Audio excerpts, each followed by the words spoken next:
ജയിച്ചു എന്നങ്ങ് ഉറപ്പിക്കാൻ പറ്റാം. ഇനിയും മത്സരം മലവെള്ളം പോലെ കിടപ്പുണ്ട്. ഉണ്ട്, പക്ഷെ മലയാളത്തിൽ ഒലിച്ചു പോകരുത്. ചലഞ്ച് ആർട്സ് ആൻഡ് സ്പോർട്സ് ക്ലബിന് വേണ്ടി അരിശുമൂട്ടിൽ അപ്പുക്കുട്ടൻ ചലഞ്ച് ചെയ്യുന്നു. ചെസ് മത്സരത്തിന് ഞാൻ എടുത്തോളാം. വേണ്ട, ഞാൻ നടന്നു. നിന്നെ ഒരു മത്സരത്തിനെങ്കിലും പരാജയപ്പെടുത്തിയിട്ടേ ഞാൻ PSC ടെസ്റ്റ്. അതിനെ നിനക്ക് ഏജ് ഓവറായിട്ട് 5 വർഷമായല്ലോ.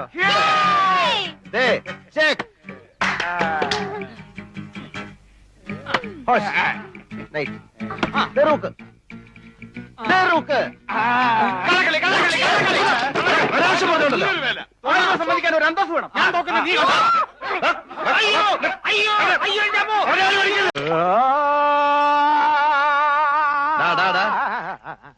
എന്തിനാടാ വെള്ളത്തിൽ കിടന്ന് ഇങ്ങനെ അമർന്ന്? കാവിലെ പാട്ട് മത്സരത്തിന് പഠിക്കുക. കുറച്ച് ദിവസമായി ഇത് തുടങ്ങിയിട്ട്. ഓ, അത് ശരി.